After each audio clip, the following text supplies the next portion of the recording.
Selamat pagi anak bapak sekalian. Kembali kita akan repa. Kita berdoa. Terima kasih Tuhan atas pagi yang baik yang Kau berikan bagi kami. Kami akan masuk dalam pembelajaran lewat daring. Roh Kudus, kuasai hati pikiran kami semua. Biarlah kebenaran-Mu menolong kami. Di dalam dan demi nama Yesus kami berdoa. Amin. Selamat pagi anak bapak sekalian. Repa bagi kita untuk hari ini terambil dari Roma pasal 5 ayat yang ke-8. Saya akan bacakan bagi kita. Akan tetapi Allah menunjukkan kasih-Nya kepada kita oleh karena Kristus telah mati untuk kita ketika kita masih berdosa. Kebenaran firman Tuhan ini dituliskan oleh Rasul Paulus kepada orang percaya, orang Kristen, atau yang disebut dengan jemaat yang ada di kota Roma. Kebenaran ini disampaikan kepada mereka dengan maksud supaya mereka akhirnya sadar betapa kasih Tuhan telah dinyatakan kepada mereka. Mereka sadar bahwa kasih Tuhan itu sudah Tuhan berikan kepada mereka, yaitu setiap orang yang percaya kepada Yesus. Maka bagi kita pagi ini yang menjadi renungan bagi kita adalah sadar kasih Allah. Ada banyak orang Kristen, ada banyak orang percaya, kehidupannya tidak menjadi berkat oleh karena dia tidak menyadari bahwa kasih Allah telah ada dalam hidupnya, oleh karena dia tidak menyadari bagaimana kasih Allah itu sudah dipercayakan baginya. Maka hari ini lewat kebenaran firman Tuhan ada 3 hal yang akan kita pelajari yang berhubungan dengan sadar akan kasih Allah. Sadar itu artinya mengetahui, insan, mengerti kasih Allah, perasaan sayangnya Tuhan, perasaan sayangnya Allah kepada kita. Allah yang kita bicarakan adalah Allah yang disampaikan oleh Alkitab, Allah yang diajarkan oleh Alkitab, Allah yang diajarkan oleh hamba-hamba Tuhan yang sumbernya dari Alkitab. Anak bapak sekalian, hari ini sadar akan kasih Allah yang pertama adalah telah ditunjukkannya. Hari ini tema kita berbicara tentang sadar kasih Allah. Menurut ayat ini diberitahu bahwa Allah telah menunjukkan kasih-Nya. Berarti kita harus sadar bahwa Allah telah menunjukkan kasih-Nya. Akan tetapi Allah menunjukkan kasih-Nya kepada kita oleh karena Kristus telah mati untuk kita ketika kita masih berdosa. Ini memberitahu bahwa Allah telah menunjukkan kasih-Nya lewat kehadiran Yesus. Kehadiran Yesus di dunia itu adalah bukti bahwa Tuhan sudah menunjukkan kasih-Nya kepada kita, kepada dunia, kepada alam semesta. Dunia seharusnya sudah melihat itu.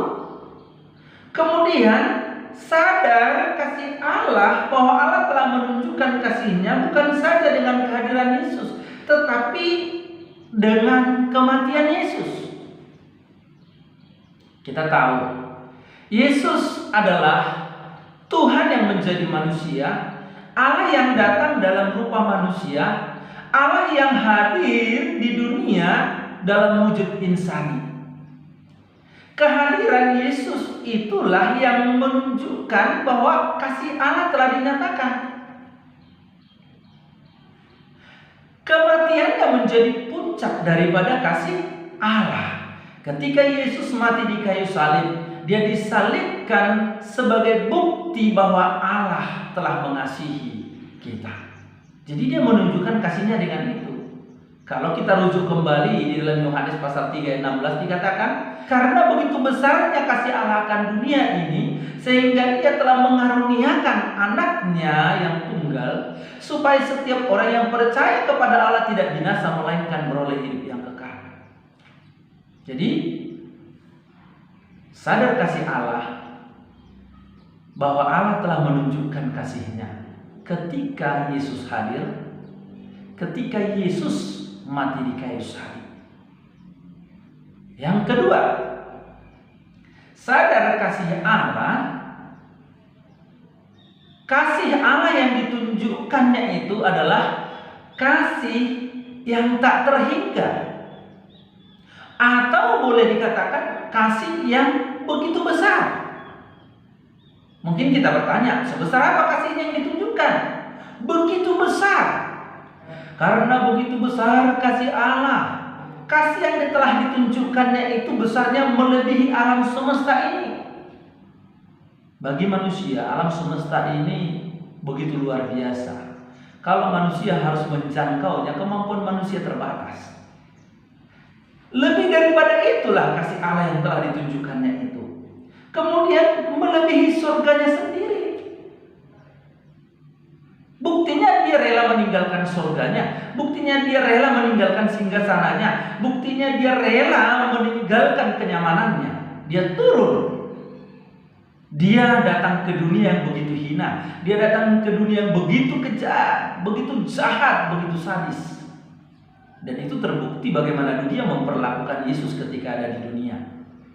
Tapi kasihnya yang membuat dia melakukan itu lebih besar daripada surganya, sehingga dia nyatakan itu kepada kita.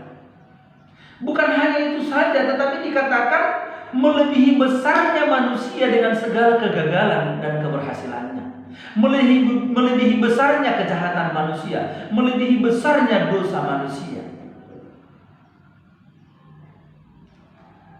Kalau kita tidak mampu mengasihi orang lain, itu memberitahu bahwa kejahatan orang itu lebih besar daripada kasih kita. Ketika kita mampu mengasihi orang lain dengan segala keburukan dan kejahatannya, itu memberitahu kasih kita lebih besar daripada kejahatannya. Kalau Tuhan telah menyatakan kasih-Nya kepada kita dengan kehadiran Yesus Kristus, bahkan kematian Yesus Kristus, itu memberitahu besarnya kasih Allah lebih daripada kejahatan kita, lebih daripada keberhasilan kita, lebih daripada kebaikan kita. Apakah hanya itu? Tidak, ternyata besarnya kasih Allah lebih daripada dirinya sendiri. Dia rela mati, bukan karena ada sesuatu yang diharapkannya dari kita, tetapi dia melihat kasih-Nya itu melebihi dirinya sehingga dia mau mati bagi kita. Ini yang harus kita sadari. Yang ketiga, sadar kasih Allah. Kasih Allah itu telah terjadi atas diri kita. Kasih Allah itu telah berlaku atas diri kita. Kapan? Bukan ketika kita menjadi orang benar, bukan ketika kita berhasil berbuat baik, tapi ketika saya dan saudara, ketika saya dan anak Bapak sekalian, ketika saya dan semua manusia ada di dalam dosa, ada di dalam kekuasaan dosa, ada di bawah dosa, di dalam perbudakan dosa. Jadi Tuhan menyatakan kasih-Nya, memberikan kasih-Nya kepada kita pada saat kita dalam kehinaan, pada saat kita di dalam kekotoran, pada saat kita di dalam lingkaran dosa yang begitu jahat. Harusnya ini membuat kita sadar. Bukan karena ada apanya dengan kita sehingga Tuhan menyatakan kasih-Nya kepada kita, tapi Tuhan menyatakan kasih-Nya kepada kita pada saat kita ada di dalam dosa, ketidakberdayaan, di dalam maut, di dalam kematian oleh karena dosa. Tuhan menyatakan kasih-Nya kepada kita pada saat kita belum mengenal Dia. Kita belum mengenal Yesus, Dia sudah menyatakan kasih-Nya kepada kita. Bahkan pada saat dunia belum dijadikan, Tuhan sudah mempercayakan kasih-Nya kepada kita. Kalau kita lihat dalam Efesus 1 ayat 4 dikatakan, Allah telah memilih kita sebelum dunia dijadikan dengan maksud supaya kita kudus dan tak bercacat di dalam Yesus. Anak Bapak sekalian, kita perlu sadar akan kasih Tuhan. Tanpa kesadaran akan kasih Tuhan, kehidupan kita tidak akan benar. Kehidupan kita akan kacau. Perbuatan, perilaku, sikap kita akan menjadi liar. Ketika kita sadar akan kasih Tuhan, maka Kasih itu akan menuntun kita untuk melakukan hal benar, berbuat hal benar, bertingkah yang benar, berbicara yang benar, berpikir yang benar. Kenapa ada orang menganggap benar melakukan kejahatan, menganggap benar berbuat sesuatu yang sangat jahat? Itu karena dia tidak sadar akan kasih Tuhan. Kenapa ada orang mau membalas kejahatan dengan kejahatan? Itu karena kasih Tuhan belum berlaku atas hidupnya, atau barangkali dia belum sadar akan kasih Tuhan, bahwa Tuhan mengasihi dia pada saat dia sedang berdosa, saat dia ada di dalam dosa, saat dia belum mengenal dia sama sekali. Oleh karena itu anak Bapak sekalian, biarlah kita menjadi pribadi-pribadi yang sadar akan kasih Tuhan. Kiranya kebenaran firman Tuhan menolong kita menjadi pribadi-pribadi yang luar biasa. Amin, kita berdoa. Kami bersyukur Bapa di surga kalau hari ini kami kembali diingatkan oleh kebenaran firman-Mu akan kasih-Mu yang begitu besar, begitu luar biasa, yang sudah Kau tunjukkan dan Kau percayakan ada dalam hidup kami. Terima kasih Bapa. Di dalam dan demi nama Yesus kami berdoa. Haleluya. Amin.